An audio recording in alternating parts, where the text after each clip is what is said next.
What is going on, my no bullshit family? Your boy is in the building. Yeah.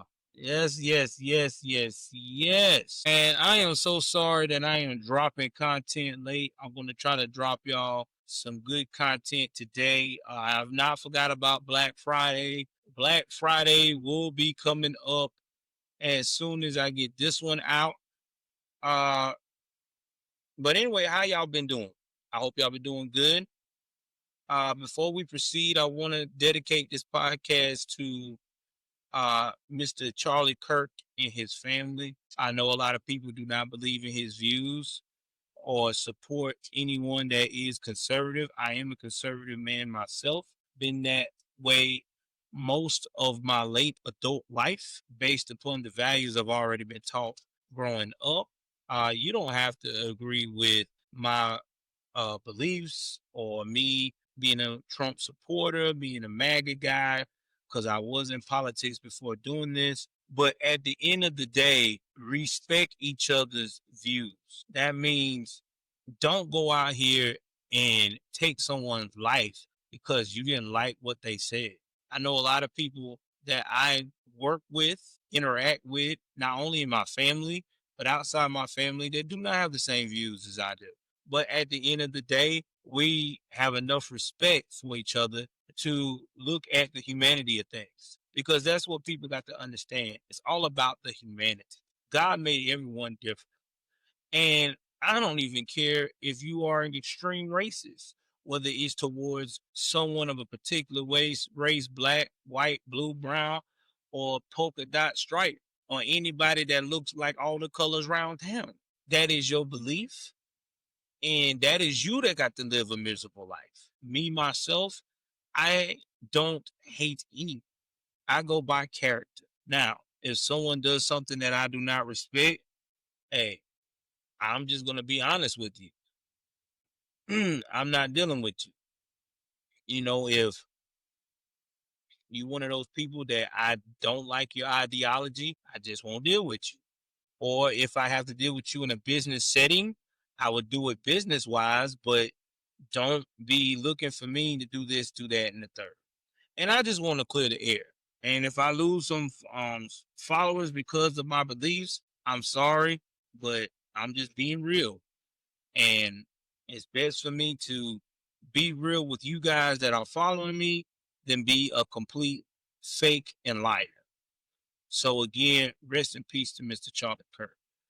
All right. So guys, like I said, new job. I'm a boss now. So in my new work, I'm a little busier than most, but I am going to try to make this thing work because I am the type of person when I start something, I don't stop until it's finished. So we will continue with the broadcast, maybe a little delay here and there, but we will be there. But if you want to support the broadcast, please follow all of the things in the descriptions to donate, the Venmo, the Cash App.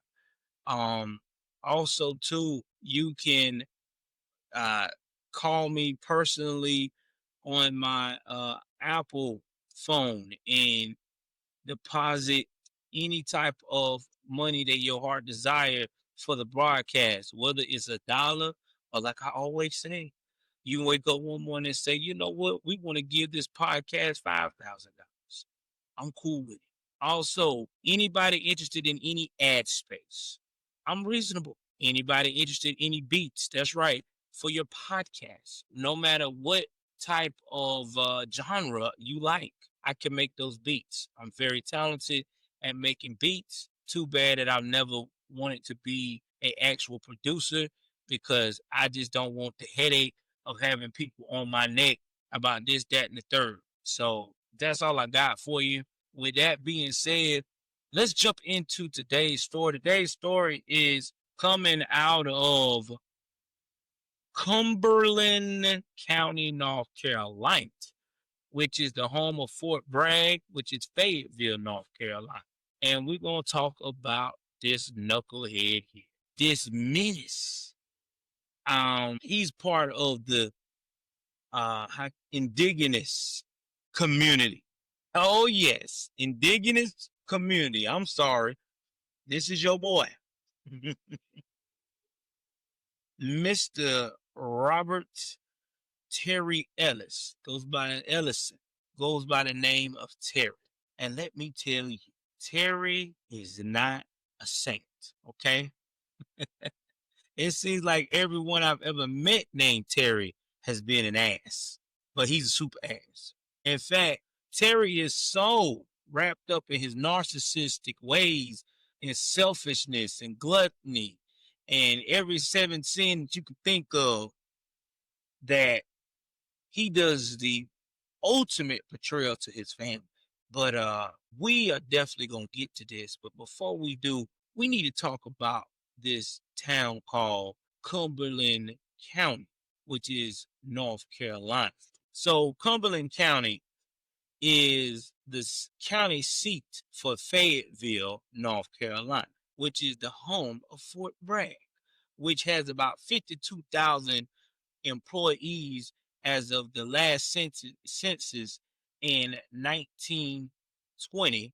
I mean, excuse me, 2020. I don't know why I said 1920. 2020 that were working in the community. Now, this county was formed in 1754 from originally Bladen County. Now, it was named for Prince William Augustus, Duke of Cumberland. He was like this guy that was back from 1721 to 1765 that was part of the British Army.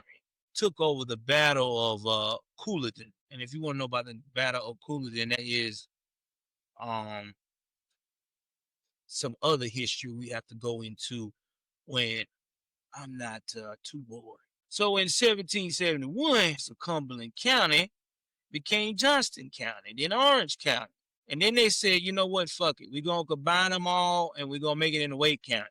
Then in July 1784, the western part of Cumberland County then became Moore County. Then the eastern part of that became Fayette County in honor of Marquis de Lafayette, another French military officer. And then they decided, nah, we're going to call it back Cumberland County. And that was restored 3 months later. This all happened in 1784, which is crazy. And then the county was represented at Fayette County in the North Carolina General Assembly. After beforehand, it went back to being back to its regular name in April 1784. But then in 1855, the northern part of Cumberland County became Harnett County. And then finally in 1911, they were like, you know what? This county is still too big for us. All right, we got Cumberland County and we got Robertson County. All right, we're going to combine that and make it Hope County. So that's how that became. So we have gave you a quick history of Fayetteville, North Carolina, aka Cumberland County. Now let's talk about the suspect, which is Robert T. Ellis. The victim in this case is going to be Miss Edwardine Ann Williams II. I'm not going to tell you what her relation is to him, but they call her Diane for short, and we'll go from there. Robert T. Ellis was born on November 24th, 1981 in Cumberland County. His mother is named Edwardine Ann Williams II. His father is unknown. Now, Robert T. Ellison was a little special from the beginning of the family because his mother is white and his father is a Lumbee Indian. So that makes him Caco indigenous. Caco indigenous. Yeah. That's what he was. Now he had two sisters, Tabitha and Ann, which Ann's real name is named after her mother, Edwardine Ann Williams III. Now, Robert was the oldest child. Now, Robert was his mama's only boy, and she was the apple of her eye. I'm talking about this boy could do no wrong in mama's eyes. And that quickly became an issue because soon Terry, which is his name, his family call him Terry, became a young teenage boy going on 13 and 14 years of age. Mama's proud. Mama's like, you know what? You're a teenager now. You can go out here now and do what you need to do to watch over your sisters and show them that you are the responsible one in the family. And like any young man that's trying to figure out life, he's like, yeah, I could do that, mom and dad. I could do that. But Robert had other plans. See, Robert started acting the fool right when he got that top power. First, he decided to tell his sister one day, Tabitha, to invite her little friends over so they could be entertained and he could entertain them. Now, his sister, loving her brother, like, all right, yeah, sure, I could do that, bro. She invites her friends over. Well, when her friends come over, her brother decides, well, you know, it's time for me to do some Nerf gun action. And you know how them Nerf guns is back in the day. Those Nerf guns were really, really, really popular. And so, for them being popular, you know, everybody had one. And he's an 80s baby like me. So I know I had one. So with him having one, he was, you know, going to entertain anybody and everybody the first chance he got. So his sisters, they doing their thing. They're like, oh yeah, having good old fun, not thinking nothing of it because, you know, it's your brother. You would not think that your brother is going to do anything menacing, right? Well, she thought wrong because her brother decided that today was the day that he was going to be up for the shits. And he decided to shoot these Nerf bullets at her friends. Now, you probably going to say, well, Joel, it's Nerf bullets. Ain't no way it's going to be anything damaging, right? I mean, it's Nerf bullets. Yeah, it's Nerf bullets. But the problem is the Nerf bullets that he is using after scaring the girls and making his sister run into the closet for safety and her friends running home scared out of their damn mind was attached with sewing needles at the end. Now, this right here is unacceptable behavior. And his sister, who is horrified, is asking, Terry, why in the hell did you do that?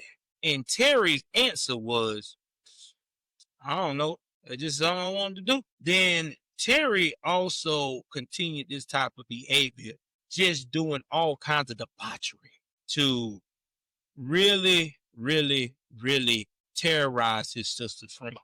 But Terry wasn't finished. Terry had another game he liked to play with his sisters. It was called ultimatums. See, Terry had this thing with this power being babysitting his sisters that they did something that he didn't agree with, and he wanted to inflict his control. He gave them an option. You can lick my tennis shoe, or you can get under this bean bag, in this sleeping bag, and see if you can survive the smother game.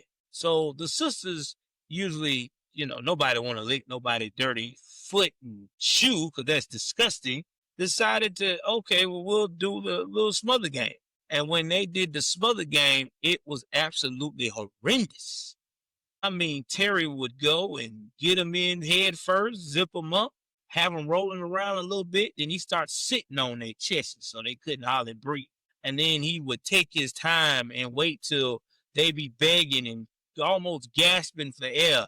Then he would get up and then he would let them out. And then when they asked him, why do you keep doing that, Terry? Why are you always abusing me? Terry would laugh.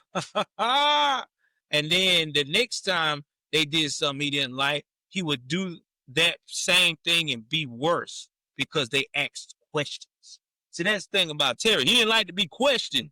You either play the game or you suffer the consequence. Now, after that,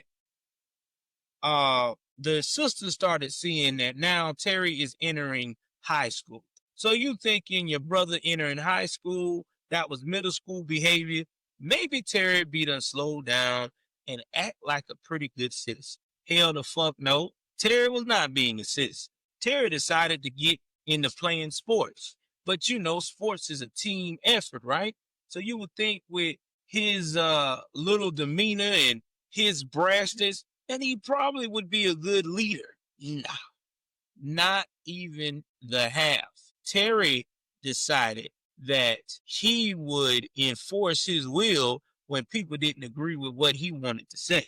And so one day, Terry come home from basketball practice, hand in a cast, all in a sling. His sister Tabitha is like, yo, what happened? His mom is there rubbing his back like a good mother does, trying to console her son. He was like, yeah, this dude kept running his mouth. I popped him in it. And well, you know, things got a little out of control. I don't know about the other guy, but we do know that he came home with a cast and a sling. So I'm quite sure that the team probably was getting tired of him and all just gave him a pound. That would it sound like to me, but I digress. But either way, whenever these things happen to Terry, Terry played the victim role like a woke person that is always being victimized. This man was on it. Yeah, it's always me. They're picking on me. They're messing with me. And his mother would always come to his rescue. I don't know why they keep picking on my baby Terry. Terry is just a good boy.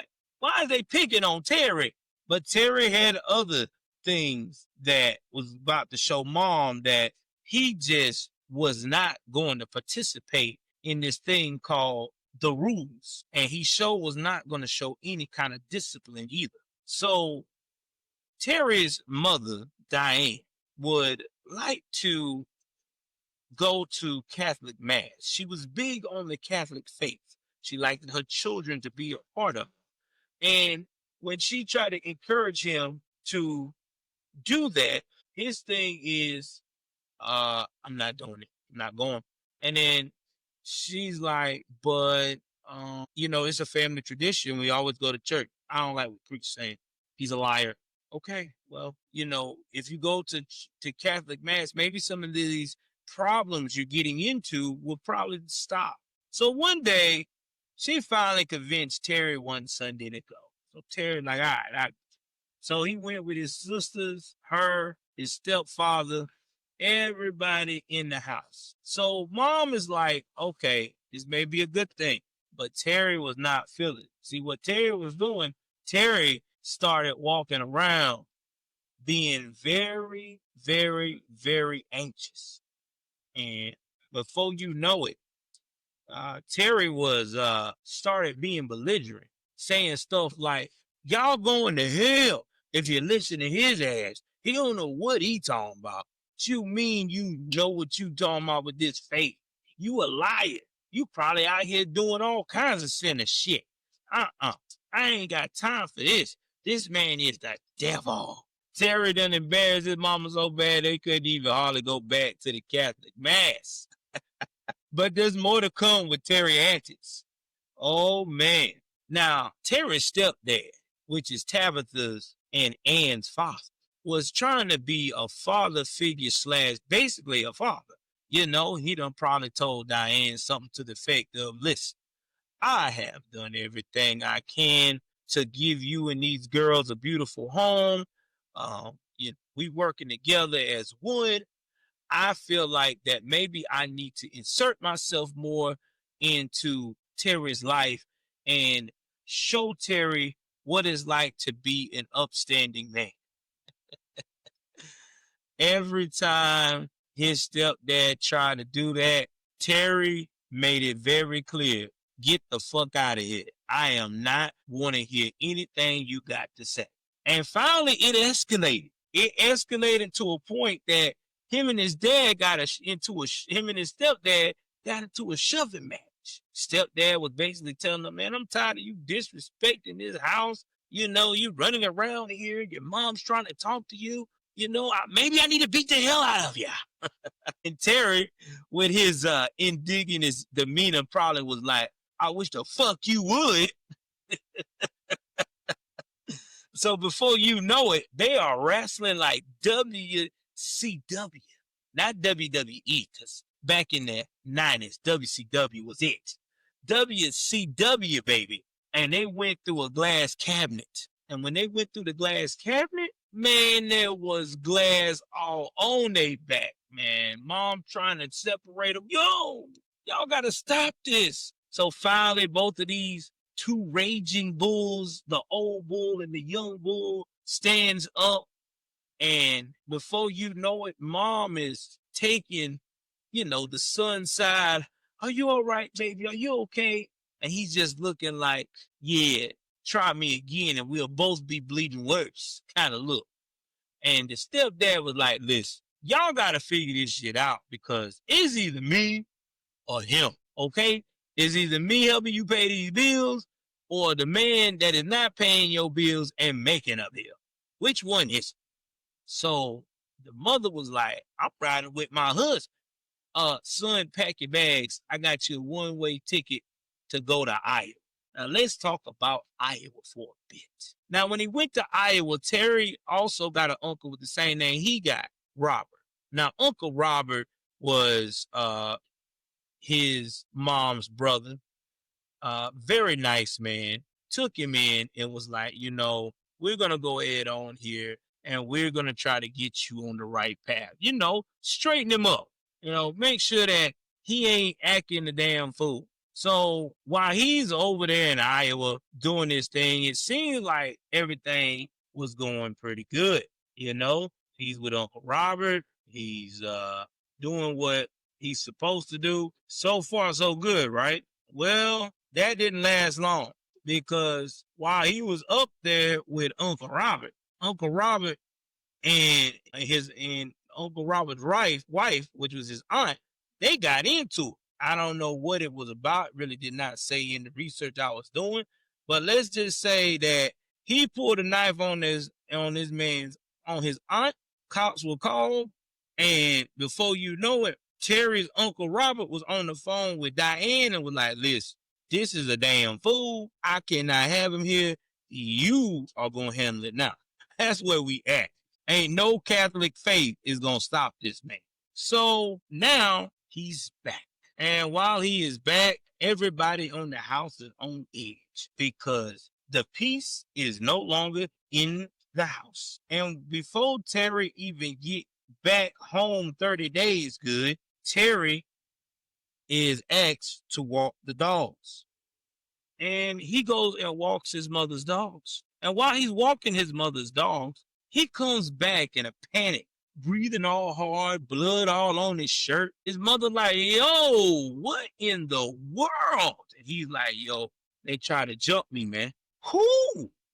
Group of the neighborhood kids, you know what I'm saying? These boys, they try to jump me and, So mom was like trying to find out where the blood is at. Well, where's this? Well, you don't got no blood. Where's the blood from? Talk to me, Terry. I stabbed that motherfucker. That was basically Terry said. I stabbed him. It was either me or him. Mom was like, okay, Terry, you stabbed someone. There's a lot of blood on you.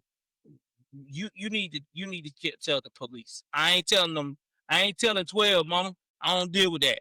Baby, you have to tell the cops. Because if something happens and it's self-defense, you don't go to jail for attempted murder or worse. All right, call them, talk to them. So the cops get called. Cops come over there doing their thing, asking names and stuff. Probably was like, so tell me, young Terry, what was your day like today?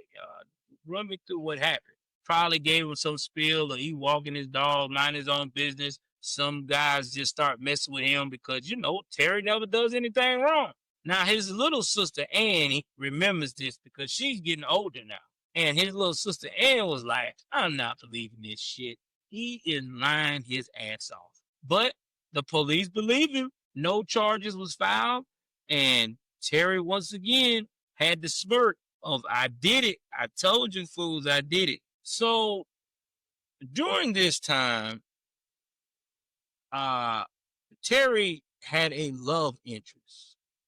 Oh yes, Terry had a love interest. See, thing about Terry was Terry had a little teenage love that he was seeing. So when his mother found Mike at this time, he was still doing his own thing, and he moved in with his little girlfriend, Tara Kennedy. Now, Tara Kennedy was young and wound up getting pregnant and having a kid for him, which was a little girl. Now, I try to research and find out if this little girl is still around, but I could not locate any pics or information on her. Now, I did see that his ex is still still around, sorry, and has moved on with her life and has had more children since them being together, but nothing about the daughter. So I don't know if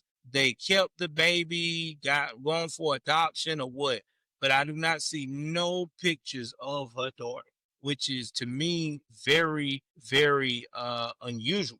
So I don't know what's the make of that. So anyway, in 2000, he moves in with Tara. And while moving in with Tara, Tara even testified during his trial, that their relationship was rocky from the start. Because, see, Terry got a problem.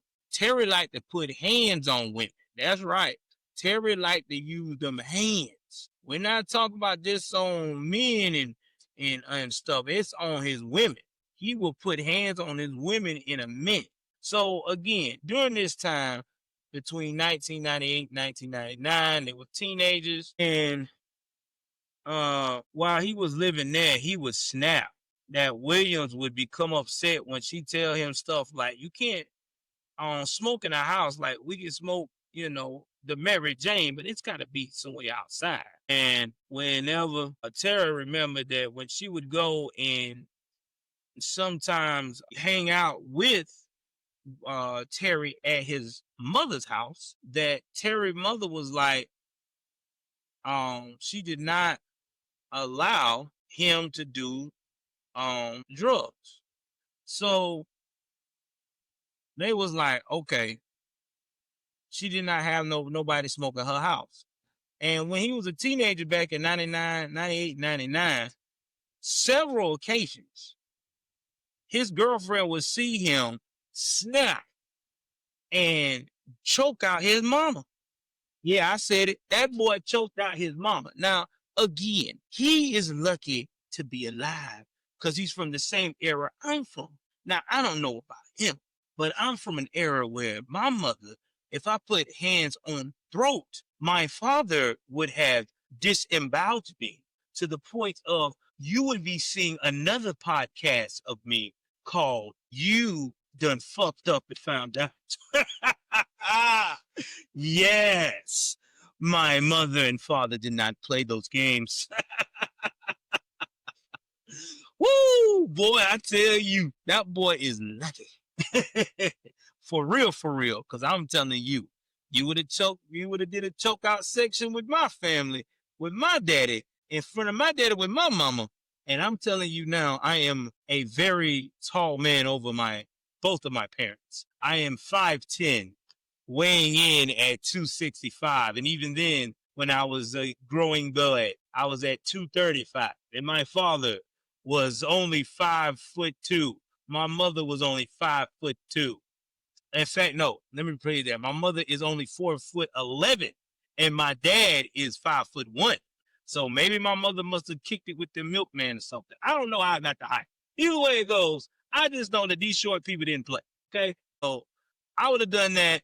I would have been folded like a ton of bricks. Okay, there would not been no Joel. Now there was other occasions that, like I said, not only did he put his hands on his mama, he put his hands on his girl too. Like, she got it too. He didn't like what she was saying or what she was doing, she'll get it too. Because when he moved in with her around about 2000, after he got kicked out of his house, he decided to marry Tara. And then she was pregnant with their daughter. And then he would choke her out constantly. And Tara's mother, Karen Kennedy, was starting to see all these bruises and stuff on her daughter. And she was like, yo, let me fuck around and find out he putting hands on you. And I guess he thought because Tara's mother was a woman, that she wasn't about that action. Well, one day she came home early, and there she saw it. Once again, Terry putting hands on her daughter, Tara, and Karen got that peace be still and told old boy, it's time to go. Terry didn't fight to steal. I guess his hands must have told him we can't choke our bullets. Woo!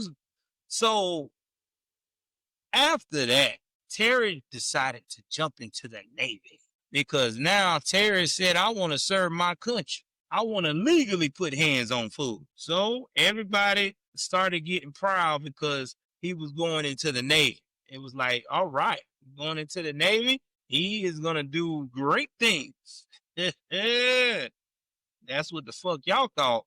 Terry wound up going into the military, and before you know it, that boy didn't even do a full term because he got caught up with trying to assault a police officer and getting caught up with illegal drugs.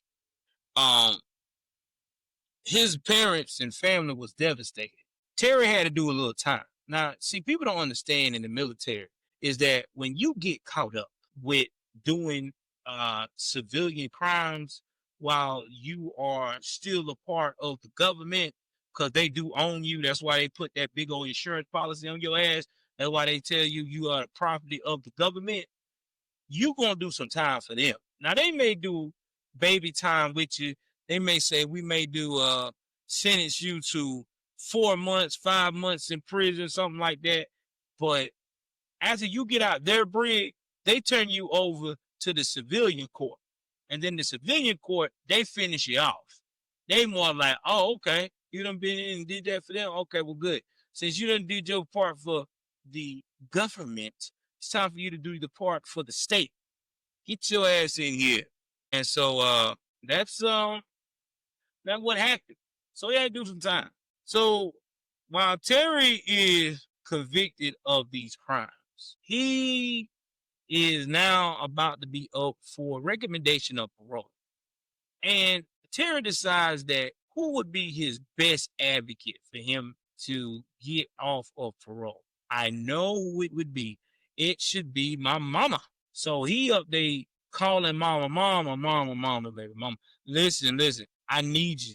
Okay. I need you and everybody in the family, whoever you can get along with you to speak on my behalf that I could get out for early parole. You know, I did some stuff. I was a little crazy, but I'm good now, mama. I'm a changed man. You know what I'm saying? Help me to help myself. Well, mama decided that after noticing the bullshit that her son has snowed over her face for so long, that she has now become very, very, very aware of bullshit when Terry's talking. And her mind told her immediately, no, Diane, it's time for this fool to be held accountable. So her answer was, hell no, not doing it. Sorry, son. I see you when you get out and finishing your time. Oh, Terry was pissed. Terry like, okay, fuck you, fuck the family. Started writing all kinds of notes. He was saying stuff like, I'm going to kill you when I see you. You hear me? I'm going to kill Mike too. Now, evidently, he was supposed to be all lovey-dovey with Mike because when Mike first arrived on the scene, he was so enamored by Mike. He even called Mike his best friend, you know, the new stepdad. But now Mike had become public enemy number one. Fuck him too. So these threatening letters just kept going and going and going. He even threatened his baby mama, his wife too, even though Terry finally got a divorce from his ass. So he's finally let out. And when he is let out, he decides to head on one-way ticket to Arizona because of his behavior. But we'll get to that part next. Now, while he is away, his mother is cleaning out his room because she's probably like, well, he's coming home soon. Let me go get this room prepped. So when he do come back, I know he hates me right now, but maybe we could talk this out and things will be better. Well, while looking through his room, she finds these pictures of his sisters with their head cut off.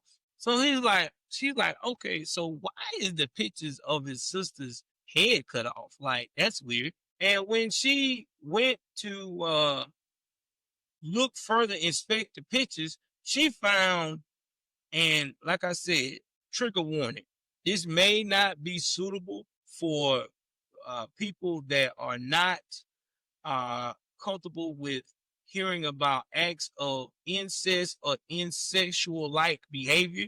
Viewer discretion is advised. But yeah, she found out that he was masturbating to his sister's pictures and was releasing on the pictures themselves. She was horrified. She told Mike. Mike was like, oh my God. And she told Tabitha. Now, Tabitha, which was very disturbed by it, but decided, I am going to just look out for the best. So while this time is going on, Anne is hanging with the family close to 4th of July holiday. And she seen that everybody had this somber look when they was around her. So Anne was like, yo, why y'all? She said, Tab was like, so have Mom told you what she found in our brother's room? It's like, no, what do you mean what she found? She said, our brother has been taking pictures of us that we in a family setting or in a group in general and cut our heads out of it and has been pleasing himself to our pictures. Oh my God. And lost it and was like, you better keep that nasty bastard from me. I want nothing to do with him. Don't have him talk. No, I'm good. Sometime in 2006, Terry is released. He is free now. Now, he wants to move back in with his mother, even though he done threatened to kill her. He done threatened to kill Mike. He wants to come out. Mom is like, all right, I give you another shot. They on edge, but it didn't get any better. And it got so bad that at one time, while Williams was arguing with, Diane was arguing with Terry, and Terry got so mad that he bent her finger backwards and almost broke it. Okay. She had to call the sheriff's department to remove her son and commit him to a mental hospital. Now, while this is going on, Diane told her brother, Robert, I cannot have him back in this house. He's got me on pins and needles. I just can't. I can't do it. So her brother Robert decided that when he was released from the hospital, he brought him a one-way bus ticket to Arizona. Now, guys, I want to let y'all know, that was back in the 2006 and 2007 era. You got on a Greyhound bus, that's a long ass ride. North Carolina to Arizona, I know he was on that bus 5 straight days. I know he was. Ain't no way. All them stops they got to make along the way and layovers, oh my God, bruh. They really hated your ass. They didn't even fly your ass out. They was like, yo, get your ass on that bus and go, baby. They don't even want to trust your ass flying. So, meanwhile, Terry's stepdad, Mike's health is getting very bad. Diane is now his home caretaker. She is doing everything she has to do to make him comfortable. Now, I think her husband might have had cancer. Correct me if I'm wrong, but I'm quite sure that what it was, he had cancer. So here she is trying to take care of him, and finally Mike passes away. And after Mike passes away, Diane is distraught because this was the man that treated her like a princess. He took on her troubled son and really did not fold or bend. He was a protector, her encourager. She was just so depressed. So depressed that Terry decided that that it would be a good time to kind of smooth talk mama into letting him move back in. And y'all know what mother's love is, a love that cannot be unmatched. It's unconditional. Mother was like, you could come back home, baby. Terry moves back on the 8th of November on 2011. And that same evening, guess who house he go to? You guessed it, Uncle Robert. Now, Uncle Robert was probably trying to, break the ice, maybe thinking that just maybe Terry's a changed man. But Terry was out here flex. Terry was like, yeah, while y'all been out here doing this, that, and the third, I've been working for the carnival in Georgia, and I was getting physical fit. And then after drinking a few drinks,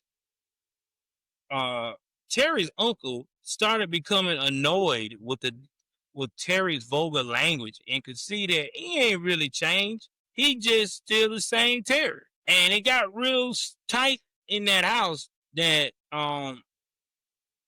he was drinking so heavily that Terry threatened his mama and said, I could break you with one arm. Oh, and by the way, you guys gonna have me committed again since I said that?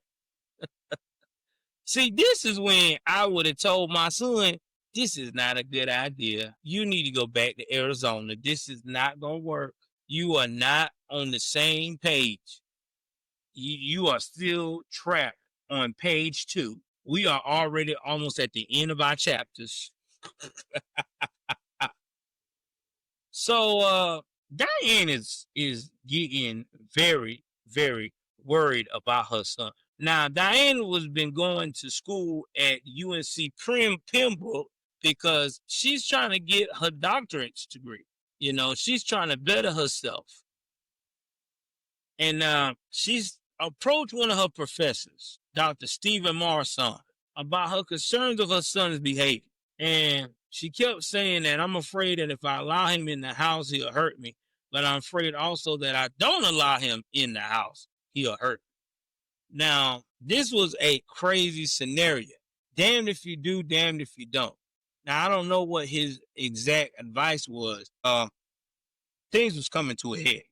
So on November 27, 2011, Tabitha's mom, Diane, was supposed to stop by and for a visit. See the grandkids, catch up on what the latest events been going on today. The same old, same old. But she called and told her daughter, Tabitha, I don't feel good.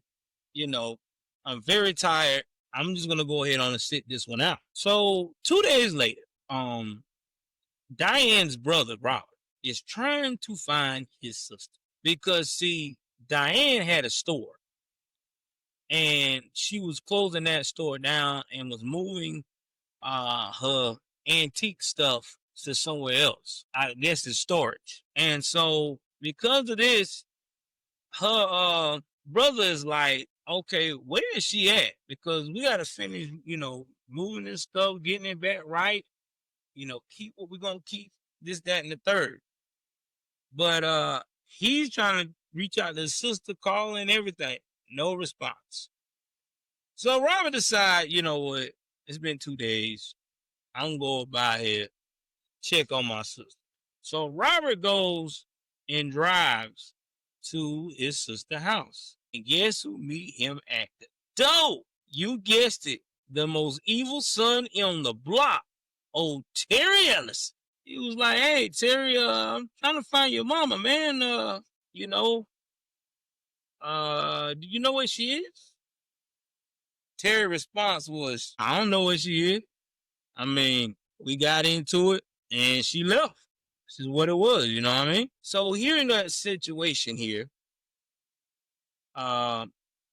Robert, walked around and and everything, looking around in general, outside of the property. But Robert was like, all right, something ain't right. Cause my sister just don't drop off like that. So he goes, calls his nieces. He called his niece Tabitha. So Tabitha answers the phone. Tabitha's like, hey, what's going on? Like, yeah, listen, I'm not even going to bullshit you, but I can't get in touch with your mom. I ain't talked to her in 2 days. I went by your brother's house. He said that they got into a fight and she just took off. So Tabitha was like, okay, try not to panic. She said, what about a car? He said, oh, the car's gone. She said, okay. What about the dogs? Is the dogs? And he was like, yeah, the dogs were out. Uh-oh. That's when Tabitha knew that something has happened to her mom. She started getting the bad feelings, started crying, and the first person she calls is her little sister. Yeah. So Ann's at home, Ann's here screaming, oh my God, something's happened to my mom. We can't find her. We can't find her. She missing. So Ann like, whoa, hold on. How's my mama missing? Y'all are 5 miles up the road from this woman. She can't be missing. I'm telling you, she's missing. She's missing. So the sister's like, okay, if she's really missing like that, we can't get a hold of her. We need to do a missing person report. And that's what they did. And as soon as they did that, and hearing about her work ethic and how she is with her kids, everybody started searching for Diane. So Robert, Uncle Robert, decided to go back to his nephew, Terry, and was like, hey, Terry, your mama's missing. You want to help us search for her? Terry like, hell no. I'm not doing that. Okay. What are you doing? Well, why you don't want to search for your mama? And then Terry went on to proceed to start searching for, going through insurance papers, looking at the mortgage housing papers. And he looked at his Uncle Robert and says, I'm going to fix this place up now. And so that was weird to Robert. Robert was like, wait a minute. About your mother not coming back. Something is fishy here. Oh, man. This motherfucker done did something. Fucked up to my sister. So on December the 11th, 2011, the cops finally arrive and finds the vehicle of Diane's Isuzu, white Isuzu, abandoned near her home. So across from that area is a wooded area that's isolated. So the police is like, and everybody's searching like, yo, let's go through this way. Let's see what we can find. They went in and they discovered her body, I guess buried under some shrubs. William's purse was, Diane's purse was thrown up, hanging up in a tree, but there was no keys, which they thought was odd. Car here, no keys. Most criminals, everybody know that's a thief, or even somebody that is a thief and decide to take someone's life at the spur of the moment. They usually gonna wipe down the keys with something of some kind of nature, so nobody can't get no type of DNA. And they're gonna leave those keys right there on the scene because they don't want this vehicle to be sticking out like a sore thumb. It's too hot. So they started looking and started thinking, okay, something is not right here. We got to figure out why this is even taking place. So they started doing their investigation, and they decided that as things was coming along about Terry's behavior, how the family said he was just always doing too much, they got a search warrant for his mother's house. And boy, when they got that search warrant, that's all they needed to see. Now they found a set of keys at the home. So during that time, Pippa had recorded her mother and her doing a road trip to see her sister Ann because Ann was having her first baby. They thought about it for a minute, and it was like, keys, everybody give them the video and they can see the keys, they'll know what they found as evidence and prints on that. And lo and behold, he left some good evidence too, because in that video they saw the key chain that she had in the actual little Jesus Catholic ornament piece of the cross that she also had hanging up in her zuzu, and he had possession of all that stuff.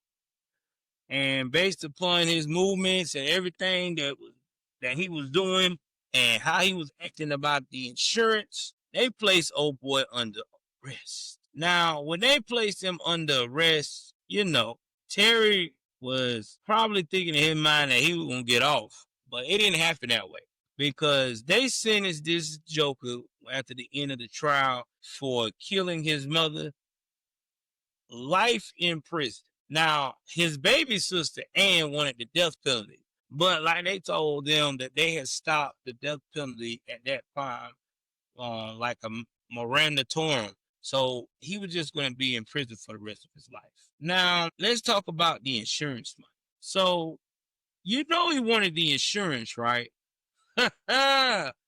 Well, the sisters stopped all of that. They went and got it tied up in probate and made it where they got the rest of their mother's estate from his portion he was supposed to get.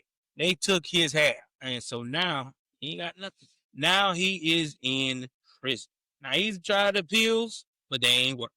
Now let's talk about what prison our boy is at, because I want y'all to get the full scoop of where your boy is at now. So Robert T. Ellison is no longer known for that.